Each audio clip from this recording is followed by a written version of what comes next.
smarter and smarter. This is probably going to be the next major platform after phones. I miss hugging my mom. Yeah, haptics is hard. How does generative AI change how social media feels? We haven't found the end yet. The average American has fewer friends now than they did 15 years ago. Why do you think that's happening? I mean, there's a lot going on to unpack there. I'm about to interview Meta CEO Mark Zuckerberg. Mark Zuckerberg. There are not that many people with more power over what our future might look like. Nearly half the total human population now uses Meta products. And I just tested some of their new tech that feels like science fiction. This is crazy. Mark Zuckerberg and the team at Meta are imagining a future that billions of other people might actually end up living in. So my goal for this conversation is to try to figure out what that future really looks like, to paint a picture of the future Mark Zuckerberg is trying to build, so that you can decide for yourself what you think of it. Welcome to the first episode of our new series, Huge Conversations.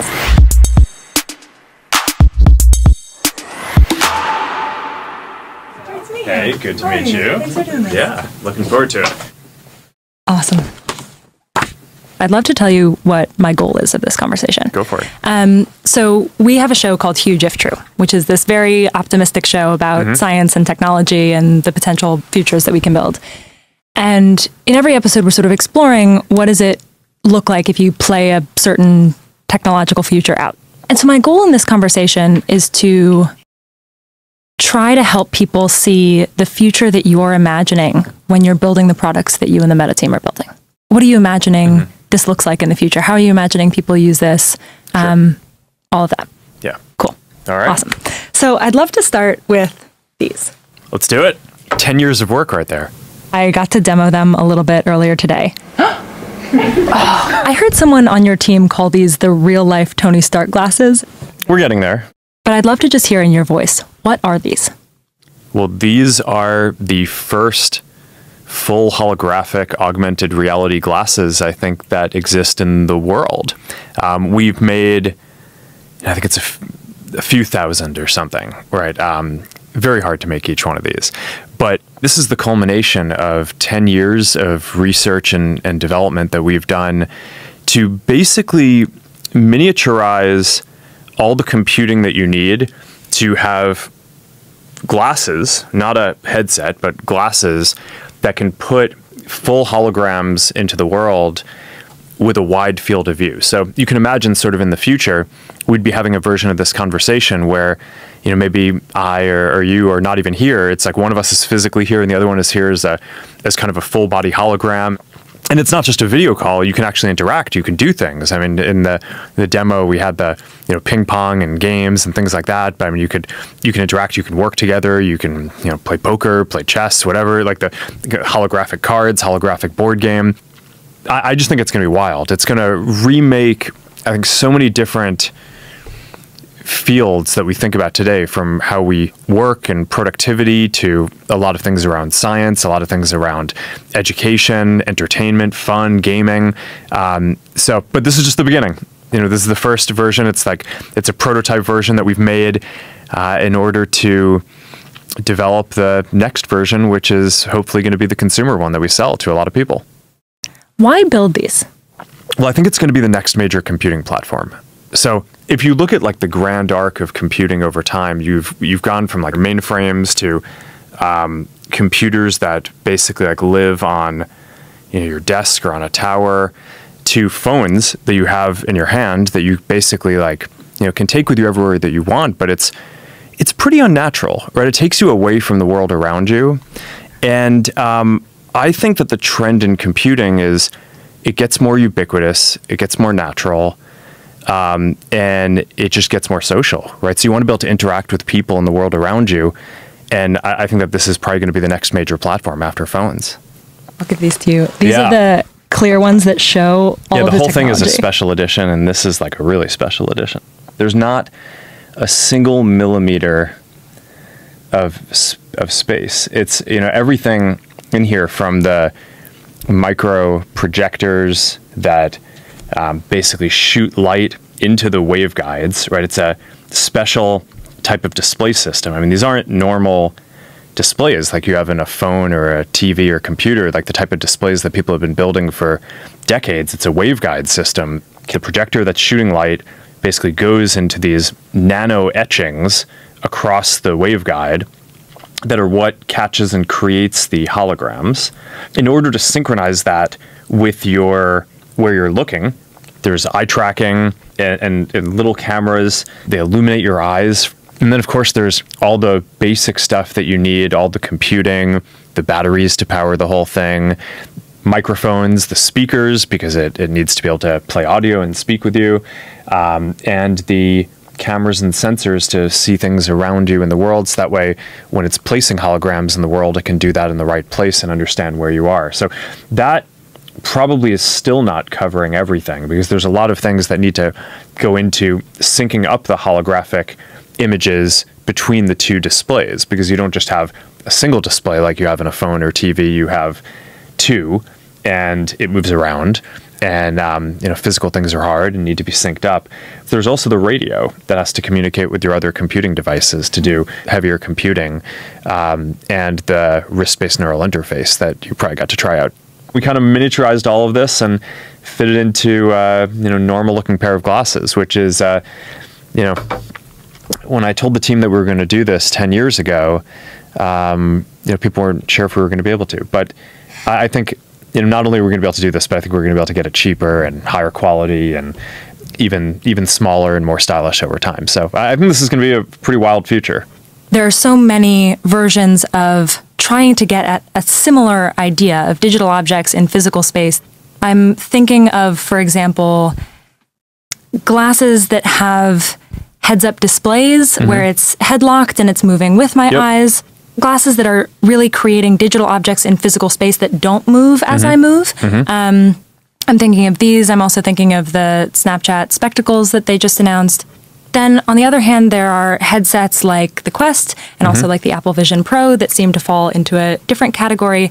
I'm curious how you would organize this landscape for people and how you think about people using these tools in their real lives in the near future.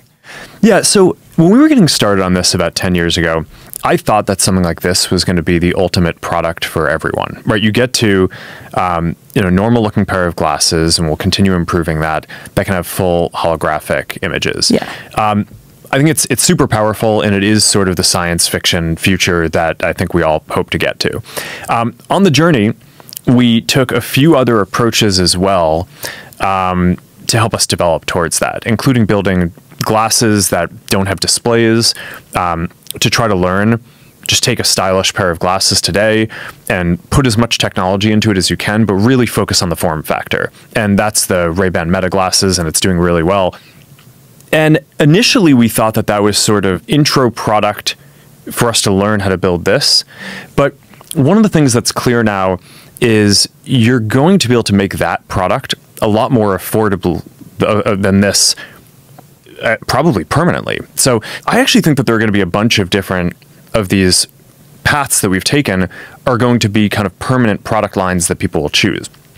I think you'll see displayless glasses like the Ray-Ban Metas continue to get better and better. Great for AI. No display, but you can talk to it. It can talk back. I think that there's going to be something in between these that's basically a heads-up display. So it's not a 70-degree field of view. Maybe it's a 20-degree or 30-degree field of view. So that's not going to be what you want for putting kind of a full hologram of a person or interacting with the world around you.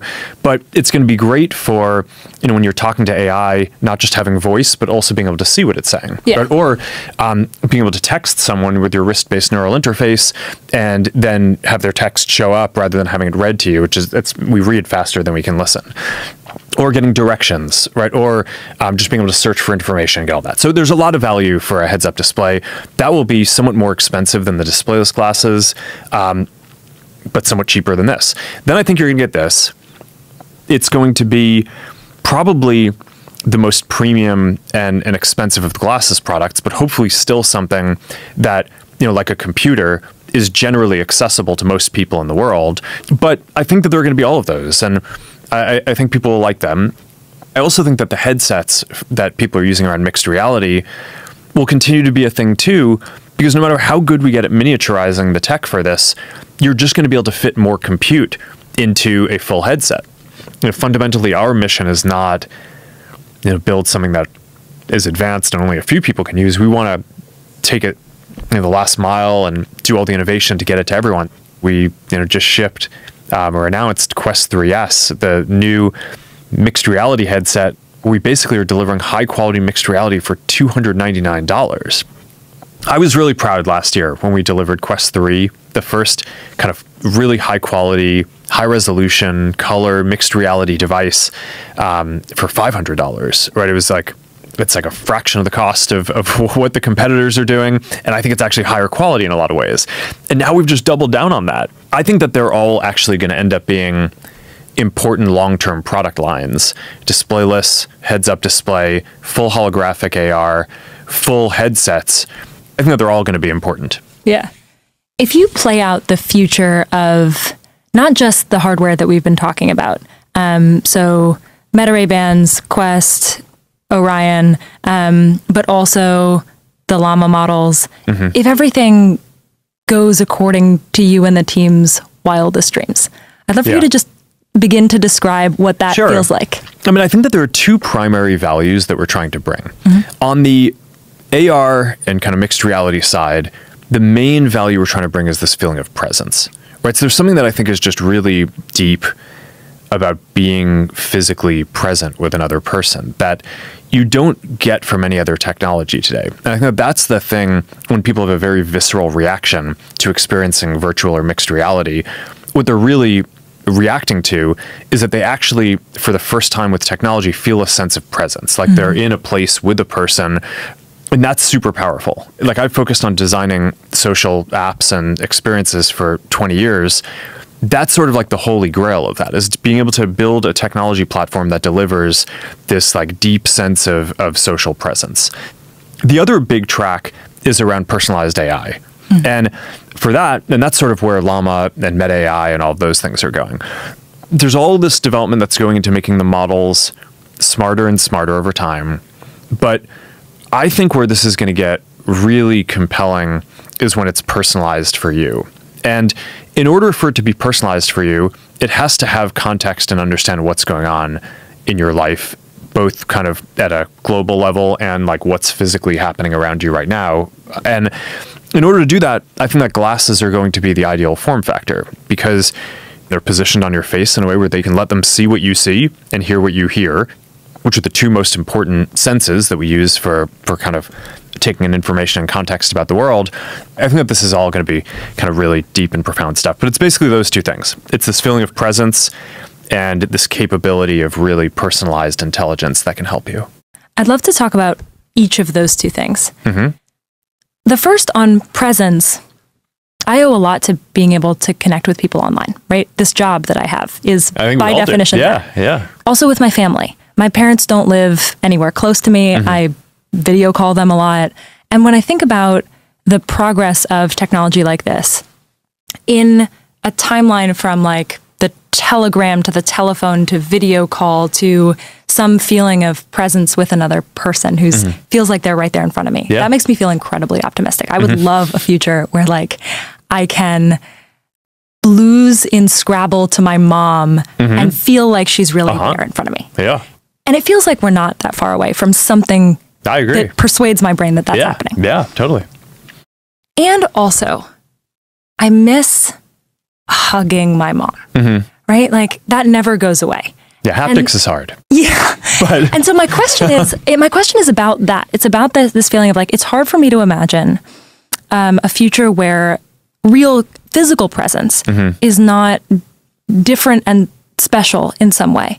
Where I don't miss literally hugging my mom. Yeah. And I'm curious how you think about the parts of human connection that are eye contact and physical touch and things that our 8 brains value for connection with other people. Yeah, well, eye contact, I think we're going to get to a lot before the touch part. For haptics, I do think we'll make progress on that, but it's obviously, there's a spectrum there too, from kind of hands, which is where if you draw out the kind of like homunculus version of a person in terms of like what are our kind of sensory, what's like the majority of what we're sensing. Yeah, it's like yeah. So I think being able to do that for your hands is probably the most important place to start. And you have a rough version of that with controllers today. I think that'll get even more over time. We have this demo playing ping pong where you have a controller where as the digital ball hits the ping pong paddle, you feel it hit as if it's hitting the ping pong paddle wherever it is. So you actually have a sense of like where it's hitting the paddle. So I think that was just a wild demo. So I think we'll get some of that. The most extreme version of this is wanting force feedback, right? So, I mean, like for doing a lot of sports, right? It's like, okay, we can kind of do a good approximation of like boxing today, where you get like good feedback on your hands, but it would be hard to do a virtual reality version of jujitsu where you're like grappling with someone and you need like real kind of force feedback on it. So that's probably like the hardest thing, right, to go do. But I think we'll get there. I think like most science fiction, it's not this binary thing that you just like wake up one day and we're like, oh, we've realized all the dreams. But I do think that these platforms are going to be the first time that I think that there's a realistic sense of presence in all the ways that that's special to people for most things that people want to do, which are not the most physical ones. And even some of the basic physical ones I think we'll get.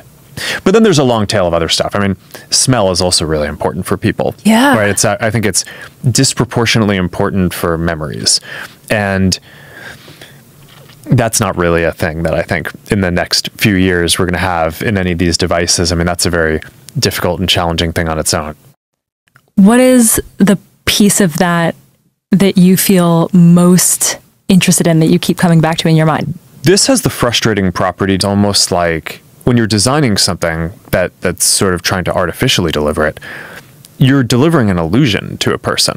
And more than any one thing that provides a sense of presence, it's actually more the case that any one thing done wrong breaks the sense of presence. You kind of know that you're interacting with technology, but it's so convincing that that you just kind of go along with it. And you're like, okay, yeah, no, this person feel like they're there, right? When I did that ping pong demo, at the end of it, I dropped the ping pong paddle on the virtual table and it shattered. So that was not the best for our internal development, but like that's winning in our development, right? It's like when you feel like something is kind of so realistic that you're just convinced that that it's there. Now, and there are a lot of things that can break that, right? So I think a field of view that's too low, right? So something feels real, but then you turn your head and it's not there. Latency, right? Physics that don't behave like realistic physics. It also is interesting in some ways what people can accept as physically real, even though it's not, right? So like we've done a ton of work on avatars. We have this whole work stream on codec avatars to do these photorealistic avatars. And I think it's going to be incredibly compelling and people are going to love it. But one of the things that I found interesting is the ability to mix photorealistic and expressive, kind of the cartoony avatars, with photorealistic worlds and kind of more cartoony computer game type worlds. So you can have a codec kind of photorealistic avatar of a person in what is clearly like a video game or cartoon world. And people are generally pretty fine with that. It's like, okay, that feels pretty good.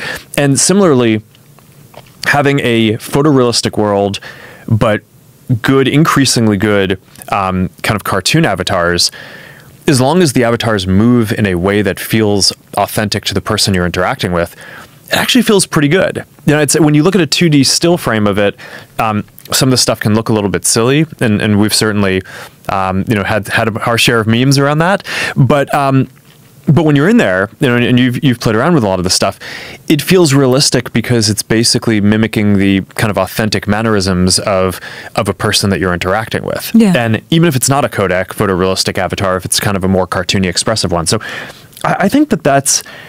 It's very interesting to see kind of which pieces you need to unlock and where you just need to be like very technically excellent and consistent. But it's this isn't a space where it's like you deliver one thing and it's good. This is like there's a wide breadth of things that you need to nail and then have it all come together. And that's why these are, 10-year projects.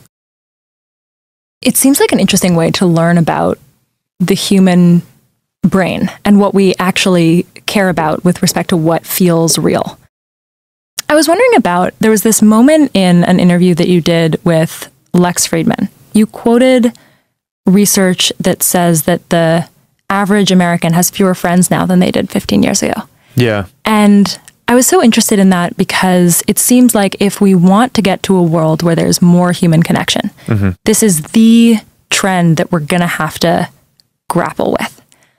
And just to give some data on this, in the American Time Use Survey, over the last 20 years, the amount of time American adults spend socializing in person has dropped by nearly 30%. For ages 15 to 24, according to the Surgeon General, it's nearly 70%. And I look at that data and I think to myself, well, maybe if we're all socializing digitally, that doesn't matter so much. Maybe there's a future where that's actually fine.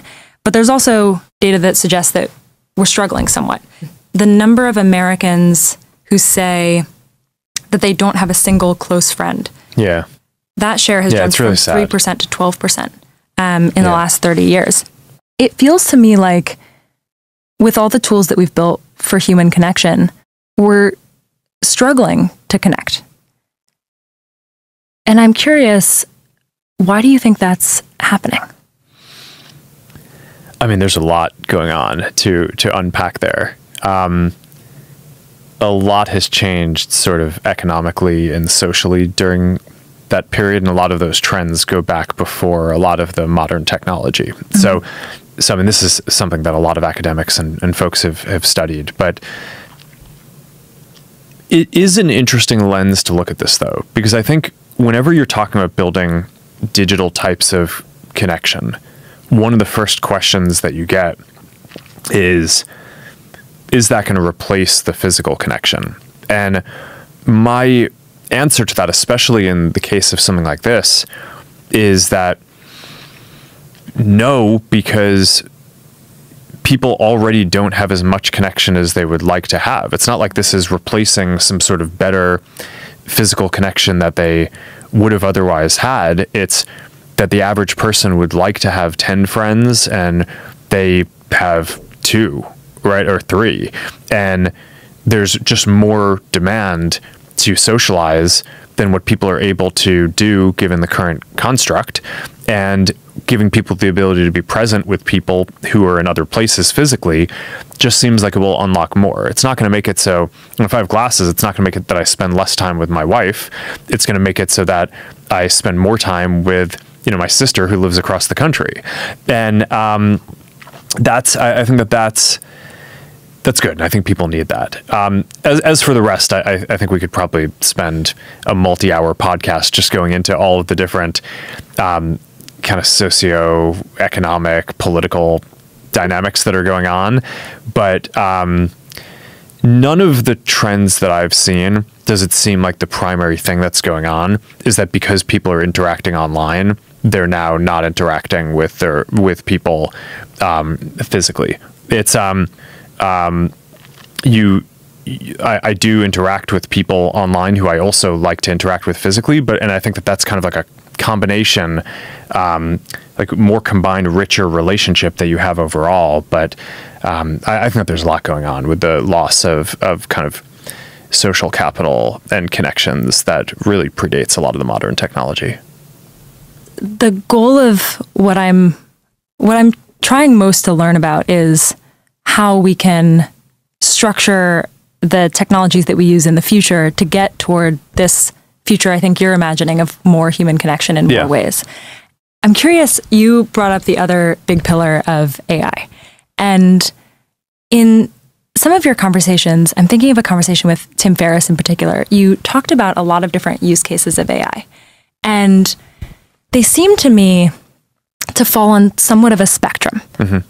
Like, for example, you mentioned automatic real-time translation. It's like basically the Star Trek translator, universal translator. I think we're pretty much there.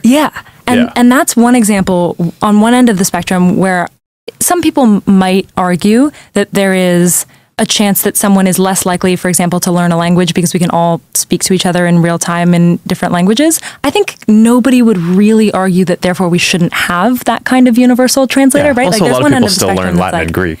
Right, exactly. Yeah, so.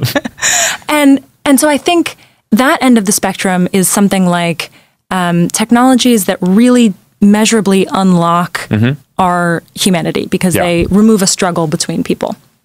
And then on the other end of the spectrum, there are a lot of educational things, for example, where the struggle is kind of the point, right? Like it's like building a muscle. Like I can think of so many times in my life where like the reason why I was doing something was not the output. It was the fact that I was trying so hard to do it.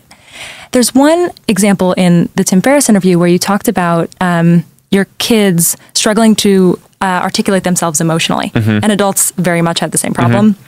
And you talked about AI as a way to help them articulate those emotions. Yeah. And I thought about all of the many times in my life where I have struggled to articulate my emotions and how I really could have used some help in those moments.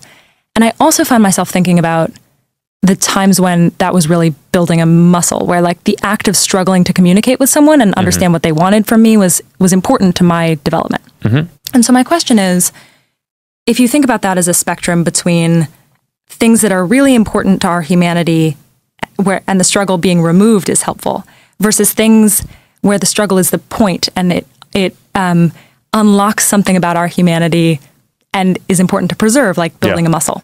How do you draw the line between those things, and how do we ensure that the muscles that we're building for this future are stronger and not weaker? Yeah, it's interesting. I mean, I think we're always going to find new things to struggle with. And I mean, you can always get better at communicating with other people and kind of expressing yourself and understanding other people. So having a tool that can help you do that better isn't going to mean that like, oh, now we perfectly understand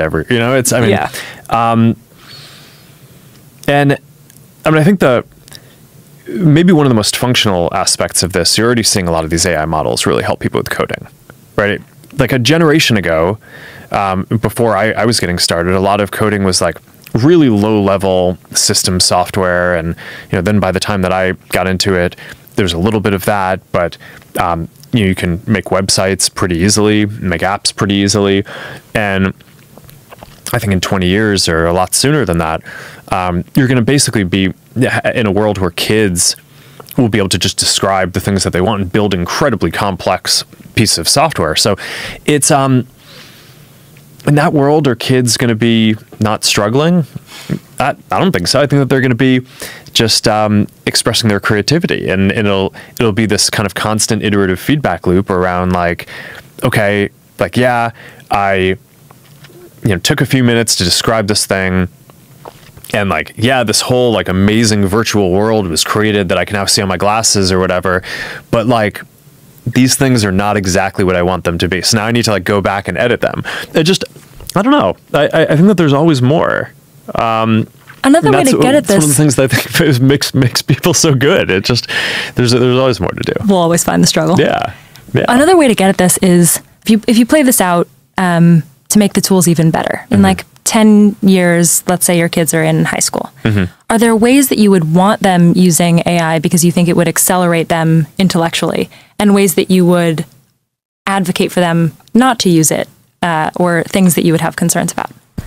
I mean, I think that there's some things that you need to be able to do yourself. I think that that's a lot of the basic fear that people have around this. I agree with that. Is that while we're building these amazing tools, we get away from this self-confidence and ability of being able to do like this basic stuff yourself. So it's like, all right, you have a calculator, but it's still good to be able to do kind of basic math in your head, because there are a lot of things that come up throughout the day that you just want to have a general numeracy around, right? That often they're not expressed in numerical terms, but just in terms of understanding trends or understanding arguments that people are making, you kind of need to understand the shape of how numbers come together. And so I think one of the big debates is like, should we still teach our kids to program computers? Even though you're going to have these tools in the future that are just so much more powerful than anything that we have now to produce incredibly complicated pieces of software, I think the answer to that is probably yes, because I think teaching someone how to code is teaching them a way to think rigorously. And that even if they're not doing most of the code production, I think it's important that you kind of have the ability to think in that way. And I think it's going to just make you generally a better thinker and better person. So yeah, maybe that's like this generation's version of calculators. It's like, so you'll want to use the calculator, but you'll also want to be able to generally do without it. Other ones like language, I don't know. I mean, different people can come out. I mean, I think this is one of the interesting questions about parenting these days. Is like, is just kind of like what's important to teach your kids in an era where so much is going to change over the time that they're even in school. Language, I think you can make similar arguments. I think that there's a lot of it's probably going to be less functionally relevant in the future to learn multiple languages, but it sort of helps you think in different ways. I've found from the languages that I've studied that a lot of it, yeah, you learn about the structure of your own language. You also learn about the culture, right? Because so much of how things are expressed in different places is tied to the nuance and the history of kind of how. So I think that's all valuable and interesting stuff to get into. But then, I don't know, at the same time, we only have so many hours in the day, so people need to prioritize what they're going to learn. And it may be that, okay, in a world with perfect translation, which, by the way, we basically just announced on the Ray-Ban Metas that now you're going to be able to just like you go to different countries. We're starting out. Yeah, we're starting out with just a few languages, but we'll roll it out to more. And you could be traveling anywhere, and you have your glasses, and they just translate in real time in your ear. So it's wild. So I think people are going to need to choose what they want to focus on going forward. How do the developments that we've been talking about in AI intersect with social media and the platforms that most people use today? There's a future where there's generated images and generated text and maybe AI influencers. How does generative AI change how social media feels in the future? That's a really deep one. There's already been one big shift, which is that social media started out as people primarily interacting with their friends. And now it is, at least half of the content is basically people interacting with creators or content that's not created by people who they kind of personally know. So we sort of already have that paradigm. And I think AI is probably going to accelerate that. It will give all these people additional tools, right? So your friends will create kind of funnier memes and more interesting content. That'll come from a lot of different ways. I think some of it will be, okay, your friends have glasses and they capture a bunch of stuff, and before they might have not been able to edit it to make it interesting, or maybe it was just too much work, or they didn't even realize that they captured something amazing, but now the AI is like, hey, I made this thing for you out of your content. And it's like, okay, that's awesome. People will enjoy that. Creators, obviously, kind of much more specialized skills are going to be able to use even more advanced AI tools to make more compelling content. But then I think that there will be a bunch of kind of green field type stuff where maybe in the future there will be content that is purely generated by AI, by the system, personalized for you. Maybe it's summarizing things that are out there that are going to be interesting. Maybe it's just producing something funny that makes you laugh. This is going to be a very kind of deep zone that there's a lot to experiment with. I know there are going to be AI creators as well as creators building AI versions of themselves. I mean, that's a thing that we just showed too at Connect. Is basically, I mean, if you're a creator, one of the big challenges is all right, there are only so many hours in the day, and your community probably has a nearly unlimited demand to interact with you, and you want to interact with them because you're trying to grow your community. I mean, that's both socially and from a business perspective. That's sort of, growing the community is an important part of what every creator does. So, okay, if we can make it so that each creator can basically make an AI artifact that their community can interact with, people will be clear that it's not the actual creator themselves, but it's almost like a piece of digital art that you're producing, like an interactive sculpture or something, that it's like you train it to, here's the context that I wanted to have, here's the topics I wanted to communicate on, here's stuff that I wanted to stay away from. You're giving your community something to interact with when you can't be there to kind of answer all the questions. And I think that that's going to be super compelling. So there's like all these interesting things, but I think AI, it's kind of like the internet in a way, where it's probably going to change almost every field and almost every feature of every application that we use. It seems sort of hyperbolic to say that, but I do think that's true. And it's just hard to sort of enumerate all the different things up front. But I think that over the next 5 to 10 years, we're just going to explore the impacts in each of these areas. And it's going to be like an amazing amount of innovation and really exciting. I feel two things simultaneously when you say that. I feel both like I really want to be optimistic about the future of these platforms, and I obviously have gained so much from an enormous pace of change, right? Like everything that we're doing now. And what I actually feel is worried. I feel some specific concerns around the way that, I might communicate with an audience and the way that they might respond to that, or the way that human communication might change, but also more generalized, just sort of fear of the pace of change and worry. Yeah. And I don't think I'm alone in that feeling. Yeah, and you're supposed to be the optimist. I know. And I'm curious, like, how you talk to people who feel that way. What concerns do you feel are most legitimate, and what do you feel most misunderstood? I think the pace of change is always a concerning thing, right? It's there is a lot of uncertainty about how things will go in the future. And we're all going to get really amazing new tools to do both our hobbies and our jobs. And they'll make it so we can do better work and have better lives. But at least on the professional side, it's going to be our responsibility to keep up with that, or else it's going to be difficult for us to compete with other people who are doing a good job of kind of keeping up with the new trends. So I get it. I mean, I think... especially in the, line of work of being a creator, I mean, it's a very sort of competitive space. I don't think that like creators necessarily think about it as competitive, but it is, right? It's like, it's, and so I get it. I think that this is going to make it so that like the quality of work that people produce and how interesting it is and how much they can communicate and it, like really efficiently is just going to kind of go through the roof. But when you're staring down a set of changes, like that there's some big change coming and you don't know what it is, that's always a time of anxiety. So I get it.